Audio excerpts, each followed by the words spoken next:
The following program is a Town of Colonie television production of the William K. Sanford Town Library.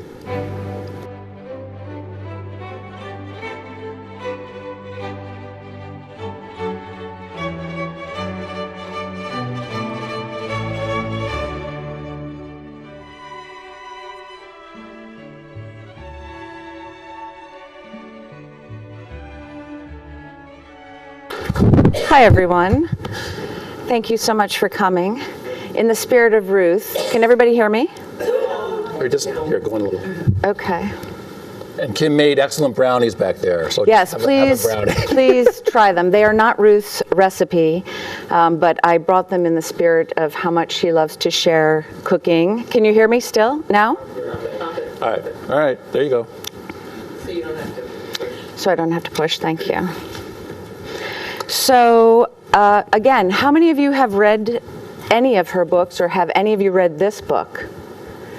Do all of you like to cook? This is an amazing book. I love its authenticity. I love the way she writes, the way she speaks, her voice.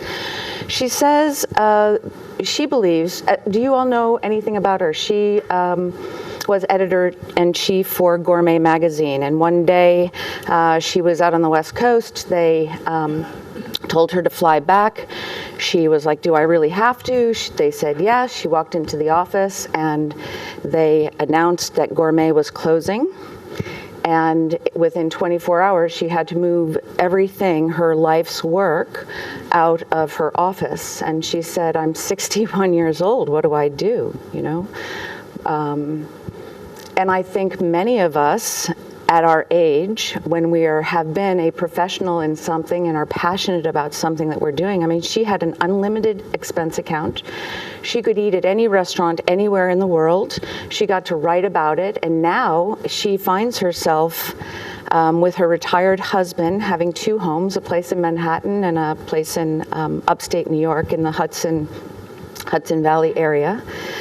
And, you know, they have a son who's college age, and now they have to figure out, what do I do? I don't know if any of you have faced that, but as I get older and my body gets older and I realize that I can't pack trucks anymore and I can't do the 18-hour days like I used to do when I was 20 and 30, you know, we all have to face what's next for us.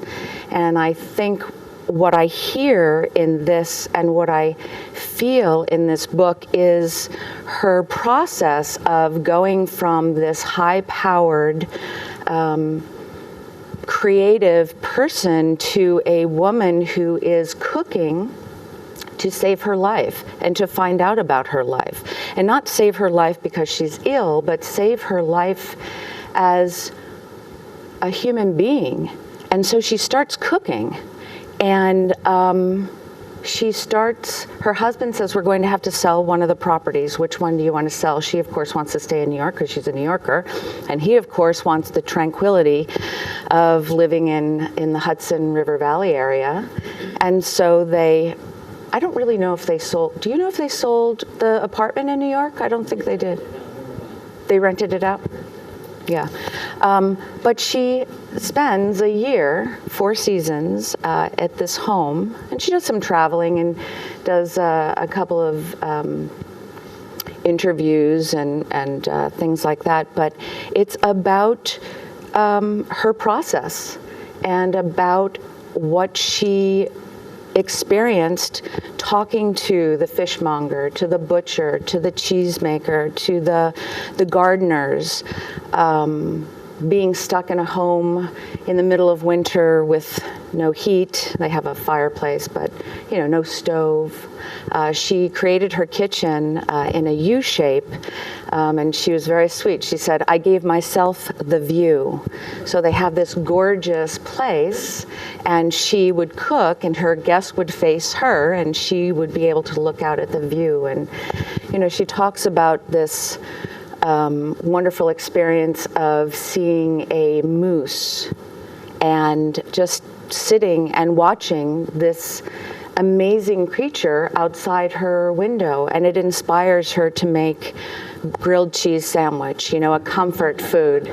And the way she speaks, the way she, let me just say, she said something which I loved, which was, what sells a cookbook is the voice. And she's a poet. The way she speaks about food and the way she says, the world is white, clouds hug the house, every color has vanished, salvation, the riotous shades of January pudding. I mean, it just melts my heart, makes me want to make a pudding, it inspires me to, and I love to cook, that's what I do for a living, but it makes me want to be home and share. And I think for those of you that do cook, and those of you that eat, which we all do, but eat with pleasure, I think you will enjoy her journey, and sort of take yourself on that journey, be it cooking and giving that pleasure to yourself and someone else, or being the recipient and really taking time and enjoying the food where it came from, the time and energy and preparation and love that went into preparing the meal for you and actually savoring it. And for me, food is extremely spiritual. I got that from her as well, that this is satisfying far beyond feeding ourselves calories. It is an experience, and it's an experience that is always best when you have the privilege of sharing it with somebody else. And so she made,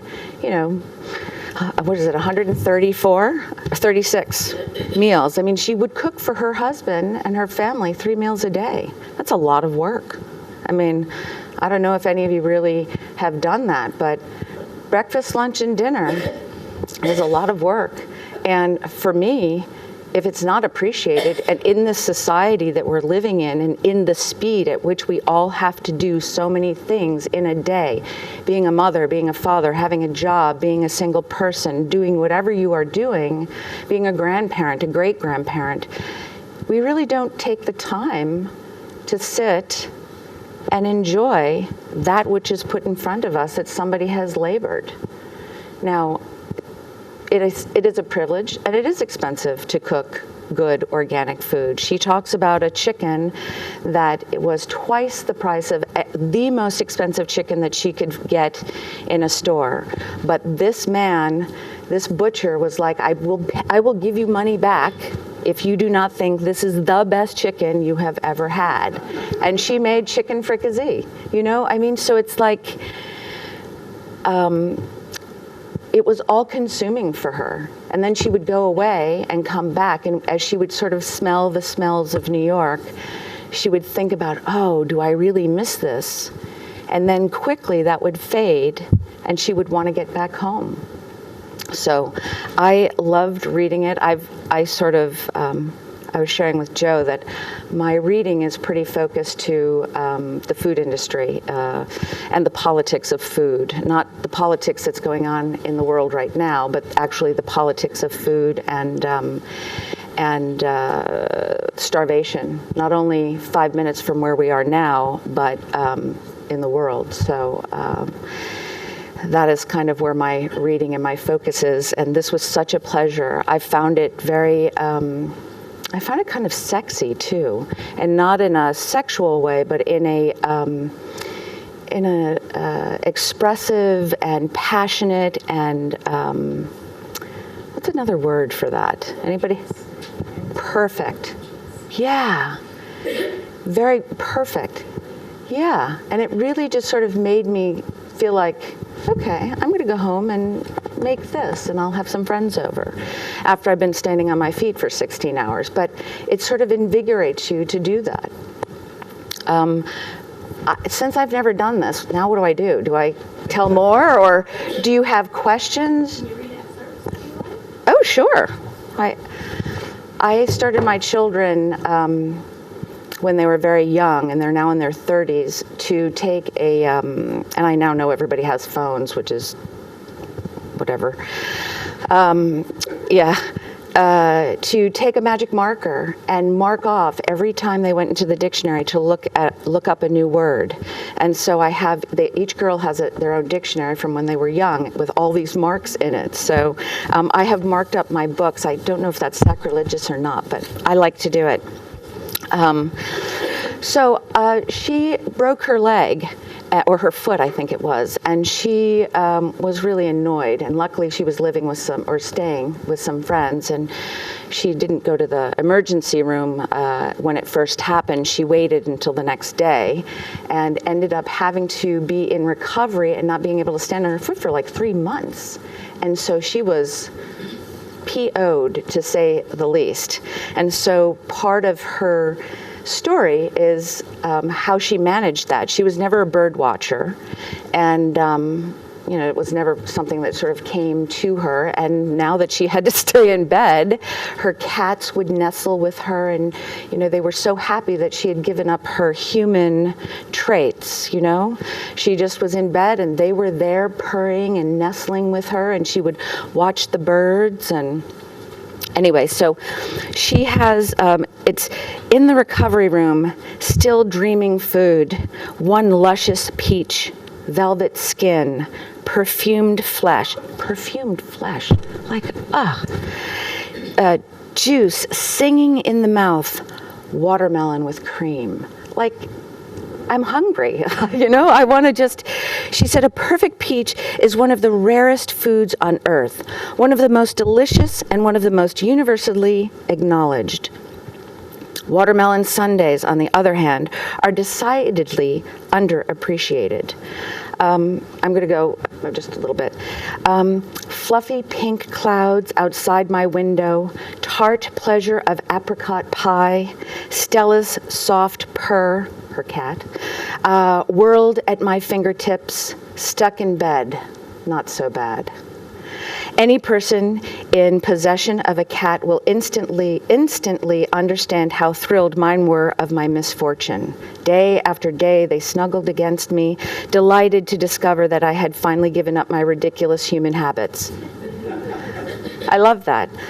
Elegant Stella to discover that I had, elegant Stella barely left my side, purring in contented approval.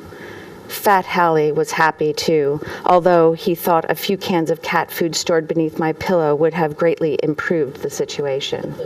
So you can sort of feel her wit, her resolve at being stuck in bed and having to give up her human habits and sort of slowing down. I don't know if any of you give yourself that. Just time to do nothing, time to read, time to sit with your cats or your dog or watch a bird.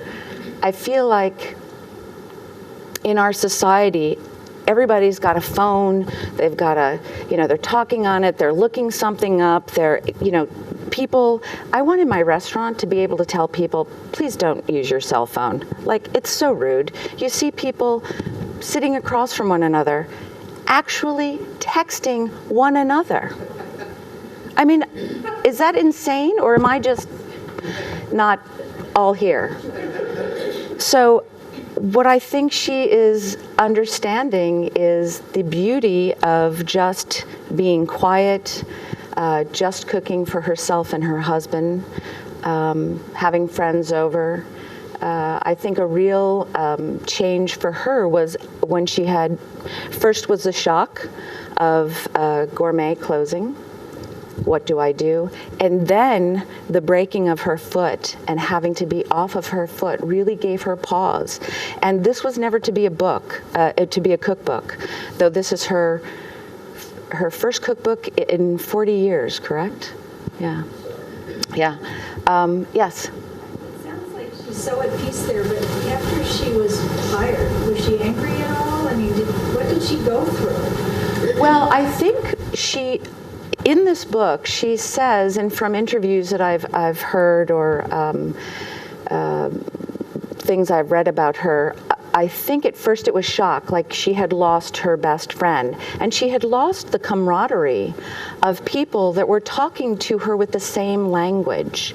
So I know for me that foodies, we have a certain language, a certain vibe, a certain way we speak with one another, which is very different than if you are a physician or if you're a contractor or if you're I remember the first time I went out after having my 2 children, they were 2 and 4, and I couldn't speak in a real sentence.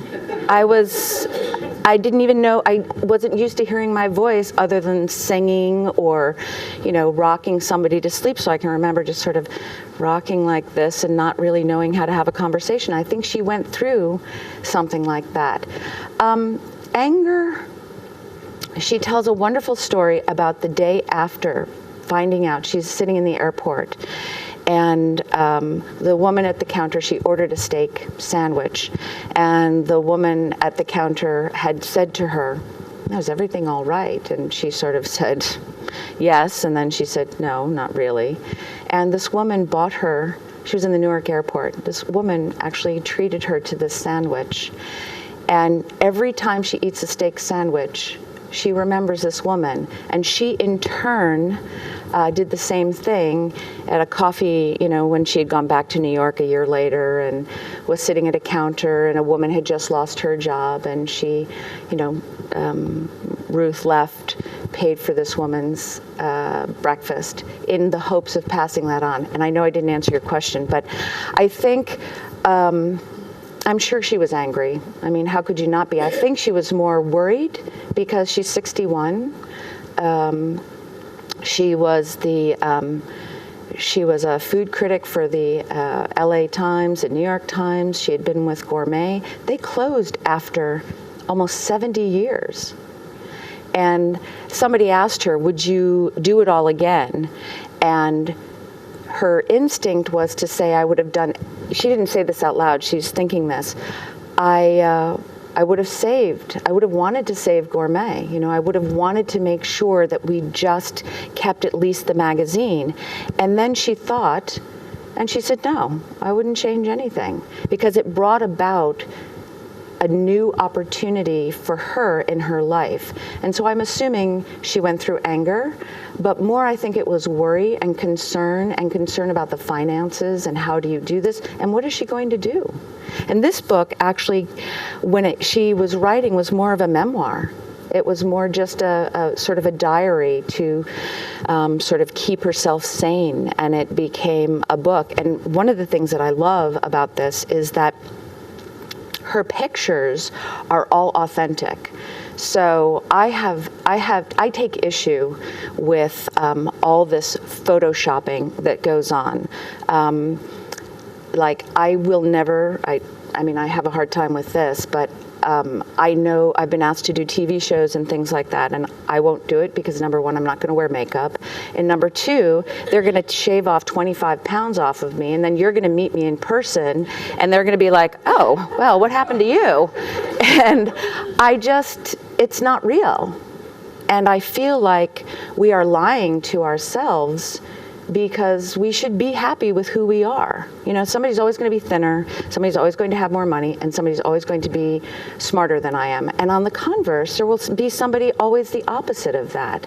And if we can just find the authenticity of who we are, yes, we're not perfect, we make lots of mistakes, but I find that authenticity through this book and with the photographs of the food. When you go into a grocery store and you see that the produce is perfect, that is not real. That is not a real apple or a real tomato. Yes, it's real, you can eat it, but you have to think about all of the pesticides and all of the wax and all of the adulteration that has gone onto that fruit or whatever we're talking about, the injections to make beef look red, the injections to make chicken look pink or yellow or whatever. And she none of that is happening in her book. She goes to the farmers market. She talks to the farmers. She enjoys their company. She enjoys talking to them about what they're doing. I don't know if any of you know a farmer or have ever been farmers. That is a very hard life. It is rewarding, but my goodness, you can't control Mother Nature as much as we might like to. There is a beauty. Yeah. Well, when you're cooking, you're making something too, not to look real. For example, if you're going to have a vegan hamburger, you want it to look like meat, but it isn't. If you're going to have, so basically, you're going to make a nice dish, which is a dead cow. You're going to make it look almost not like it. So basically, don't you do that when you cook too? You make it to look not what it really is. Well, sure. A dead cow is, I'm not going to put a cow's head on a plate, so people know that it's a cow. I personally don't like things that, like tofu dogs. I mean, that's ridiculous. I'm sorry. If you want it to taste like a hot dog, in my opinionated opinion, eat a freaking hot dog. Like I went from eating everything to being macrobiotic. Then I went to be this is my plight, as we were talking earlier. I went macrobiotic. Then I decided I really didn't like cooked fruit. So unless it was like in a pie or pastry or something like that. And then I went to being a vegetarian, a vegan, a raw foodist, and then I became a fruitarian, lived in a nudist colony out west. Okay? So I get what you're talking about. I really don't want, the whole hot dog versus a tofu dog if they want that. But what we're trying to do is make the food look appetizing. You bring up a very interesting point. People have a hard time realizing that that piece of meat actually means you have to raise, slaughter, and butcher an animal. You actually have to kill the thing. And so there is a huge disconnect with how we are about our food. So while we don't want the cow at the dinner table, we do want the piece of meat that would look beautiful. What I'm saying is, in her book and with her photographs, they didn't stylize it. So there's no photoshopping, there's no lights, there's no anything. It is real. Just the way she made it. It's imperfect, but it's beautiful. It speaks clearly to being homemade. Yes. Talk a little bit about some of the rest. I assume there's recipes. There are. I'm familiar with the book. I haven't read it or her. So, is there a theme to the recipes? Are they like things that we could cook every day for ourselves or our families, or can you just talk she a little does. bit about that? That's a beautiful point. She does it by season, and then by, as she calls it. Let me see if I wrote it down. I think it's. Memory sensory. So she's in a season, and then she's in that season, and she's writing her notes, and then she says, I feel like a stew today. And so then she'll write about a stew, and she'll give you the recipe. And the recipes are wonderful. Many of them are easy. Many of them are, I know there's an extra book. Do you want to pass one around? I can give you my book if you want, but, and we're coming into the season, spring. So these are ramps. And these you actually have to go out and dig them. And I would suggest that if you do go dig them, to just be mindful that you don't, if there's a clump of ramps, like they grow in clumps. It takes about 7 years to get the bulb about the size of your pinky. And they're delicious. They're of the leek family. And so if you have a clump, only take half of it. You don't want to sort of rape the land. You want to allow it to continue to grow. But she has pictures of beautiful food, very simple, and the recipes are easy. And the way she, let's see if I can tell you one. I have so many that I like of hers. They're genuine food. It's genuine food. It's not Absolutely. artsy. Yep. It's not artsy. It's not contrived. Yeah. This whole movement of foams and, like one little piece on it. Look, I'm not dissing anybody. We live in a free country, thank you God. You can do what you want. But some of these chefs with, the plates with the one piece of this and the foam and the pearls that taste like cotton candy and tar. Like, what's up with that? I don't, I am a wannabe hippie. I like things clean, as you can tell. I like, Are they more using organic ingredients? She typically will use as much organic as she can and the highest quality. And she typically has formed friendships with the farmers and the people at the farmers market. And it was interesting. She was asked, now her goal is to inspire people to cook at home and not go out to a restaurant. And here's a woman who would think nothing of spending tens of thousands of dollars a month on all the big boys, eating anything and everything she wanted. And now she's cooking at home. And now as you continue reading in the book, she's saying, cook at home. Enjoy your farmer's market. Go to the market. Go and find the food that is a day old and that's turning. It's sweeter. It has more flavor. Like if you cook meat that has a bone in it. Wasn't that the name of her first book you told me? Tender at the Bone. I mean, everybody who, of our generation and our parents' generation knows that the meat is sweeter closer to the bone. So, what did you ask? I'm sorry. About organic. Oh, yeah. Someone else was asking about the recipes. Yeah, they're very easy. She writes really well, in a way that is, let me see if there's a quick recipe that I can.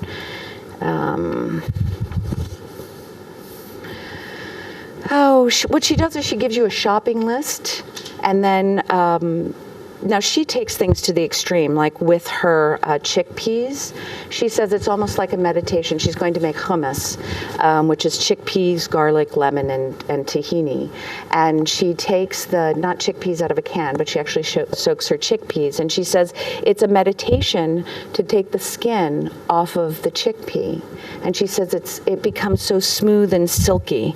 If I can find it, I'll read it to you. Yes. Living in the moment. Yes, very much so. Yeah. And in whatever she's doing, she's experiencing that moment and savoring each moment. Yeah, which in my, as I said, opinionated opinion, I think we all need to pay more attention to. Yeah, because really, what you're doing at the time. Yeah, because this is all we really have. That is then, and this is in the future. We're really just here now. I mean, a little philosophical, but very true. If we're here, but we're here on the phone or paying attention to something else, we're not in the moment. We're not here. We're not enjoying the sexiness of the fruit. We're not enjoying the subtleties of taking the skin off of a chickpea to make a beautifully sublime, simple chickpea hummus,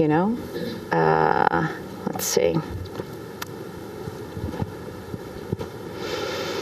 Grilled beef at sunset, smoke spirals to the sky, charred red onions, crisp potatoes, lemon-edged purslane salad, dark falls, moon rises. Like, I want to be there, She says the point of London broil, which is really a method, not a cut of meat, is to marinate a tough piece of beef to tenderize it. Begin by making a marinade of garlic, balsamic vinegar, olive oil, and a good amount of salt and pepper. Mix it well, plunk the meat into it, and let it sit in the refrigerator for at least 4 hours. 8 is better. She also takes some old recipes. She's got a picture in here of a recipe from the 1800s, probably, that just says a pinch of this, a handful of that, and she needs to translate that into a recipe that she can actually use and then give to the rest of us. But I don't know if you have cookbooks from or recipes from family members from a long time ago, but that's how they wrote. That's how they spoke. It was a pinch of this. It was so much about a feel of how to cook. And every person, every chef, I can give you the same ingredients and each one of you the same recipe, but each one of you, there will be a variation, just like we are a variation. And that's what I love about her style of writing, about how she approaches food, and what I love about the food industry anyway, which is just, as much as you go for the ambiance, you go for the touch that the chef has. You go for that passion that person has for what their craft is. And does she talk about GMO versus non-GMO? In this, no. Recipes? No. In her life, yes. But, and she talks about the slow food movement, and she talks about, she's a big friend of Alice Waters, and she's really has always been on the cutting edge of making sure that we're using farmers and that we're paying attention to the whole non-GMO issues, and making sure that we do have food that is labeled so that we know we can choose what we want to put into our bodies. So, but in this book, no, not at all. She really focuses on her relationship with her vendors. The farmers, the butchers, the cheese people. The cheese. Did you have a favorite recipe in the book? Oh, well, are you talking sweet? Are you talking savory? No. I haven't cooked all of them. I've cooked many of them. And there's not one that's bad so far. And I can't imagine that there will be, just because of her approach and because of the ingredients. And she likes spice, she likes flavor, she loves, the Asian feel. She loves the lime and the cilantro and the chili peppers, and she wants food to be flavorful. Not spicy, hot, so you can't taste it, but it should excite your palate. It should be exciting. It should be flavorful. It shouldn't be bland. Yeah. Did she have any official schooling, culinary schooling, and how about yourself? I know she cooked for a living, but I don't think when she was very young, but I don't think she has any formal training. She went to Berkeley for writing, if I'm correct. Yeah, she was a writer. No, my one and only food class, I took 3 years, actually, I now have 2 classes. 3 years ago, I went to Thailand, and I learned how to make pad thai by 2 80-year-old, for lack of a better word, chefs that were barefoot in a kitchen. I wouldn't even call it a kitchen. It was a dirt floor, and it was about as big as this area. There was no running water, nothing, but it was the most sublime pad thai I've ever had. And I begged them, and they couldn't speak English, and I couldn't speak their language, and I begged them to show me how to do it. And so I learned from them without any words. And then I just came back from Uganda so for me, food is very important, and making sure that people 5 minutes from me and throughout the world do not go hungry, and that they have clean potable water. So I learned in Uganda how to feed 408 people out of a pot about this big and wood fire. Again, they didn't speak English. They spoke very little English. And I think those are my 2 best classes. I never went to school. My degree is actually in art history and sculpture. So I think real life sort of taught me. I always tell when I get interviewed, I always say, I got my butt kicked a lot, and you make a lot of mistakes, and you either learn from them and become better, or you change careers. So if I have any sort of success in my industry, you can tell I've made a lot of mistakes.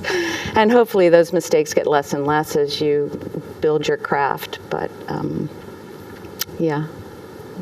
Anything else? Yes. I think you should write a book. Oh, my goodness. My parents are already bald and gray, so maybe one day. I am going to write a book for young people to know how to use what's in their pantry and to have, like you said, 10 recipes that can get you by. I'm still living my life now, and I'm a grandmother, so I reduced the hours of my restaurant to be only 5 days a week. Sunday being the only day open for breakfast, lunch, and dinner, so I could see families and the kids coming in. And so I put a 60, 70, 80-hour week in, and then I have my 2 grandbabies once or twice a week. So I love that. And so much fun. And they call me Lulu. And they know that I don't have a television, and they know that I don't have a microwave, and they know that they don't get sugar from me. Their treat is seaweed. And I've got them hoodwinked, They're like, Lulu, can we have a schnicky snack? And I'm like, yeah, let's pull out the seaweed. So here's your schnicky snack. So. Absolutely. And carrot chips. And I have a juicer, so we'll have carrot, beet, and apple juice, and they'll come with red lips, and, it's kind of fun to sort of take them out of that high tech. My 3.5-year-old knows more about a phone than I do, which I do not think is a good thing, personally. But, that, by the way, is from the daughter who was born in a van. And my other daughter was born at home, and both of them were nursed for over 2 years. So I am not sure how my 3.5-year-old granddaughter even has a cell phone, but yeah. I do. I actually, I have bees, though I lost 2 of my hives this year, and I'm so upset trying to figure out why they died. And I have bees not for the honey, but just for the sustainability and that we need bees. I got into the food industry actually having my own farm. I had a 7-acre farm, and I cooked on wood winter and summer, and I heated my home with wood. And I had a huge garden. I had a pig as my rototiller, and I had 2 sheep, and I really was I was a homesteader a long time ago. And I was a debutante turned hippie, and when I realized I had to support myself, I couldn't go back to my parents and ask them for my trust fund back. So I was like, oh God, what can I do? So I started cooking and entertaining. And then I realized that affluent people didn't want hippie food. They wanted beef and fish and shrimp and lobster. And then because I didn't immunize my kids and I had them at home and all this, I was like, oh my God, how do you find real meat that was grass-fed and was murdered in a nice way? So that's how I did all this research, and I found a farm 20 some odd years ago, and it turns out that the woman who designed the way the cows go to slaughter was Temple Grandin. But I was doing it on a party line, no computers, calling up farms in where is it? It was Arkansas, Kansas, and Oklahoma were the 3 states that I focused on to find large farms that would do grass-fed, and this is over 20 years ago. So Industrial farms. They are, and that has to change. And that's why we're so sick. Yep, absolutely. Do you cook? What? Do you cook? Every day. God bless you. That's wonderful. Everything's from scratch. Ugh. Are you 2 together? You are lucky. Very, very lucky. Do you have children or? Yeah, and my son and my daughter-in-law live up in Indian Lake, and they cook by wood, and they live off the land. Awesome. And they have no electricity or running water. The pump is in at the sink. Really? It's wonderful. They have chickens, and they have 2 Percheron horses. Oh, wow. And she works at Indian Lake School, and he works at the Blue Mountain Museum. So really? Plus they have, the way they live. And I'd love to give you my moment is what my son has taught me, because everything he does it's concentrated on the thing that he's doing. Yep. And he just has so many talents and interests. It's beautiful. It is beautiful. It is beautiful. Wow, I'd love to give you my card. I have done catering I do a lot of work in the Adirondacks and have done the gala for the Blue Mountain Museum. So I'd love to know them. I do work at Sagamore, not the hotel on Lake George, but the Sagamore Institute. So I love it up there. He's given different talks and speeches in the Adirondacks up there. Oh, I'd love to know his name. Yeah, that would be great. Thank you. Wow. Anybody else? Anything else? Could you tell us the name of your restaurant again? Sure. It's called 50 South, but it's spelled out, FIFTYSOUTH. And don't judge a book by its cover. I bought it 3 months before the economy, shit the bed. And I believe in philanthropy, though I'm poor, but I believe in giving back. And so I had money that I could have renovated the outside of the building or used to continue doing my not-for-profit work. So I stopped advertising and didn't stop doing any renovations on the restaurant and just figured the food should speak for itself. So, yeah. And we're still here, 8 years. Doesn't have a dirt floor, does it? No, but in Uganda, the kitchens I worked in definitely had a dirt floor. Yes, yeah. Any more questions? I think for your first time, you did beautiful. Yes. Oh, God, thank you. Thank you very much. So if you get a chance to see her, she does live in the Hudson Valley area, and definitely read her book. And please, she does a lot of tweeting. I don't know what tweeting is, but I know it's something that you do with your phone that gives like a quick message.